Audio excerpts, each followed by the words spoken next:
Good morning. We are extremely pleased that you are here.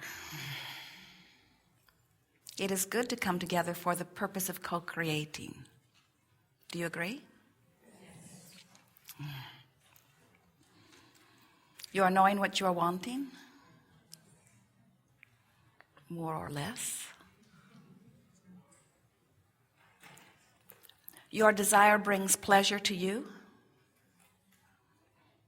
When desire feels good, that means there's no resistance within you. But if your desire does not feel good to you, then that means you have some contradictory thought or vibration, some beliefs going on that contradict your desire. Do you understand the feeling of a fresh, new desire?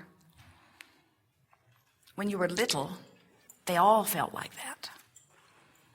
Because as you came forth into your physical body, you knew who you are. You didn't feel unworthy. You didn't feel incapable. And when you think back, that's really something. You couldn't walk. You had no teeth. You had no way of verbal communication. You were handicapped in a very powerful way in comparison with that which you are now, and yet you knew your value. You felt worthy. You expected things to go well for you, and your desires in those early days felt like we want them to begin to feel again. It was a fresh feeling, a feeling of enthusiasm. A new idea was exciting.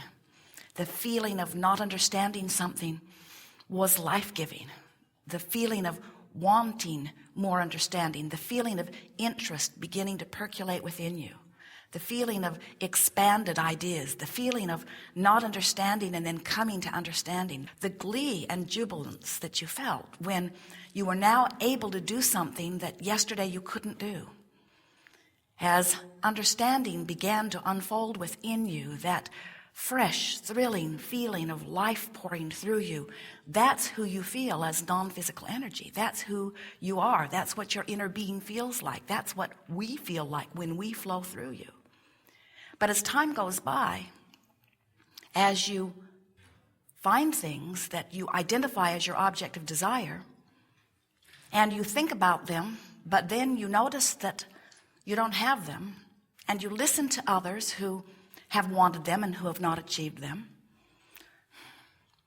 without even knowing you're doing it, certainly without meaning to, you develop habits of thought that contradict your own desires. You gather up bushels of beliefs that hinder you. You gather up some that are of great value too.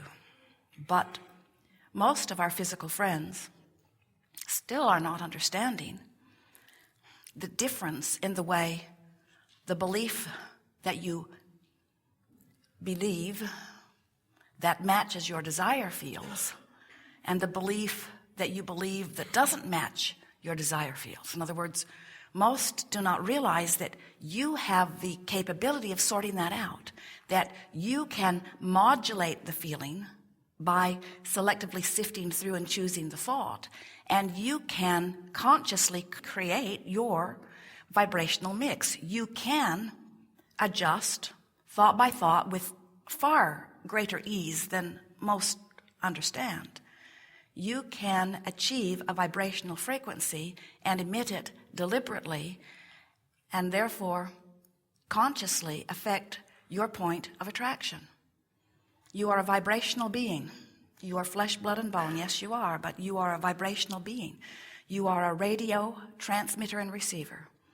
And the frequencies that flow through you equal your relationship with your source.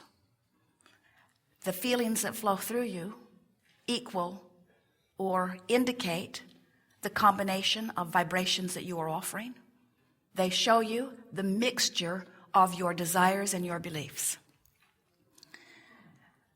We've called this gathering the science of deliberate creation because we want you to be deliberate about the thoughts that you think. But then we have recently begun calling it the art of allowing, because we want you to be aware of your vibrational frequencies, and we want you to consciously mold them into good feeling sensations, because that is the way you put yourself into the vibrational stance that aligns you with your source and with your desires. If you want more money, but you are keenly aware that you do not have enough money, and when you have lunch with your friends, you talk about not having enough money, and when the bill comes, you complain about how much they are charging you, and over lunch, you talk about how it's always been hard, and you remember how hard money came to your family, and you talk about how difficult it is for them to get by now, and you criticize your employer for not paying you more, and you're irritated with the government who is twiddling with Social Security, and you are worried about your parents. All through that commentary, you are beating the drum and activating a vibration within yourself that contradicts your very own desire for more money. Law of attraction is answering your vibration. But most are not offering a vibration deliberately. Most are offering a vibration in response to what they are observing, which is good for those who are observing good things, but not good for those who aren't observing good things. When you look at something that makes you feel bad as you look at it, that negative feeling that you feel is your indicator that you are focused on something that is causing an activation of a vibration within you that is hindering your point of attraction. It is keeping you from something that you want.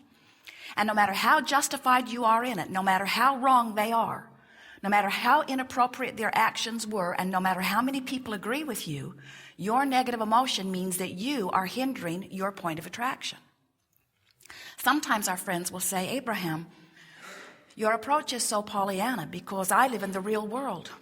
And I have to deal with the rent, and I have to deal with the terrorists, and I have to deal with whatever is happening. And it's hard for me to observe these things that I do not want without having an emotional response to them. And we say, we understand that. We know that when you look at something not wanted, that it doesn't feel good. And we want to say to you, it shouldn't feel good. It shouldn't feel good for you to include in your vibration something that doesn't match your desire. That's the point of the guidance system. That's like the gas tank on your automobile. When the indicator reads empty, just because that annoys you, you do not ignore it. You don't put a happy sticker over it and say, I feel better now. You want to know. The indicator matters to you, and your emotions are indicators of immense importance to you because they let you know your vibrational content. So, as you begin to recognize that you are a vibrational emitter and that law of attraction is responding to the vibrational signal that you are emitting, then doesn't it become simple when you think about it conceptually that if I offer a vibration that feels good, what's going to come back in response to it will feel good too? We know that makes sense, but we also see that many of you are tripped up on how can there be things around that I see that make me feel bad? Shouldn't I join others to try to control those conditions? Well, good luck on that one. You can't even get everyone to agree on what the condition should be. And even if you can get some to agree, there will be others who do not. So then you say, and this is the thing that trips you up most of all, you say, there is factual evidence of the truth of that which I'm giving my attention to. And we say, so what? And you say, so it's true. It's important. It's documented. We have statistics. It's in our history books. And we say, anything that anyone manifested, including you, is only the response to your vibrational frequency. So when you say something is true, therefore it has credence, therefore I should give it my attention because it is true, what you are really saying is, I see this thing that in some cases I clearly do not want, but because someone else who clearly did not want it focused on it and attracted it into their experience, I should now do the same thing. I should add to the truth of their misery by adding my misery to their truth. And we say, we don't really get the reasoning behind that, because we understand the palette that you have to choose from. We understand the smorgasbord of creation that is available to you. And we know that whatever you turn your attention to and achieve vibrational harmony with, law of attraction will bring to you. That is what deliberate creating is. It's about understanding that the way you feel is your indicator of your point of attraction. And the better you feel, the better your point of attraction is. The worse you feel, the worse your point of attraction is. You just cannot get around that. You cannot feel bad and attract good things. And you cannot feel good and attract bad things. So how do these ideas get so switched around to the point that humans, many of them, believe that if it feels good, it's virtuous. If it feels good, it is of value, but if it feels too good, there's probably something screwy with it. Because one should not be allowed to feel that good. You wait for the other shoe to drop, and in that vibrational attitude, it usually does. And then you say, see, I told you it was coming, and we say, so you are a prophet. It is not hard to predict what's coming when you understand vibration. It's not hard to predict what's coming when you understand the way you feel. We want so much for you to come back around to knowing that if it feels good, it is. Now, sometimes people who really want to play the devil's advocate, and we mean that in every sense of the word, even though the devil is a fictional character made up by insecure humans, who want to control other insecure humans. There's a lot of power in fear, isn't there? There shouldn't be, because really what fear is powerless. We'll talk about that if you want to later, but getting back to the devil. So many, as they are looking into physical experience, see people living things that they know that those people do not want to live. And so their conclusion is they would not do that to themselves, so something outside of them must be doing it.